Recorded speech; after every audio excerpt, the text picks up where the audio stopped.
सतयुग के प्रारंभ में भगवान विष्णु जी का प्रथम अवतार हुआ था, जिसे मत्स्य या मछली का अवतार माना जाता है। इस काल में द्रविड़ देश में सत्यव्रत नाम के महान राजा राज करते थे। एक बार नदी में स्नान करते हुए उन्हें एक मछली मिली, जिसे वे अपने महल ले आए। वह मछली और कोई नहीं बल्कि भगवान विष्णु जी का प्रथम अवतार मत्स्य अवतार थी।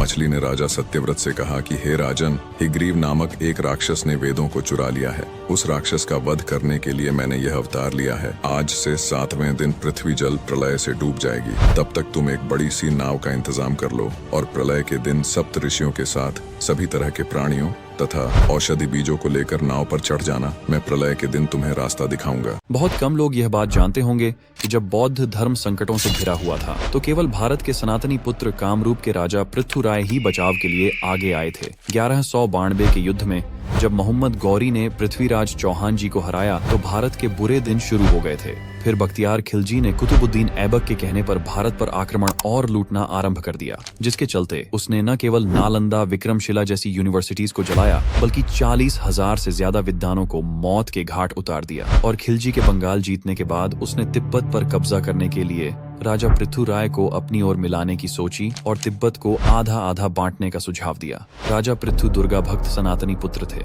वे अपने तिब्बत भाइयों के साथ छल या धोखा नहीं कर सकते थे। उन्होंने खिलजी से 6 महीने का समय मांगा और जब बारिश का मौसम आया तो उन्होंने खिलजी पर ही हमला बोल दिया और खिलजी समेत उसकी सेना को भी हरा दिया। इस तरह वीर राजा पृथ्वीराय ने बौद्ध धर्म को हानि होने से बचाया। दोस्तों, आज मालदीव देश का मामला जोरों शोरों पर है। ये देश 1200 छोटे छोटे टापुओं से मिलकर बना है, जिसे साल 1965 में अंग्रेजों से आजादी मिली थी और सबसे पहले इस देश को मान्यता भारत ने ही दी थी।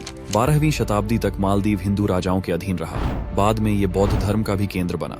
यहाँ तमिल चोला राजा भी शासन कर चुके हैं, लेकिन उसके बाद ये धीरे धीरे मुस्लिम राष्ट्र में बदलता चला गया।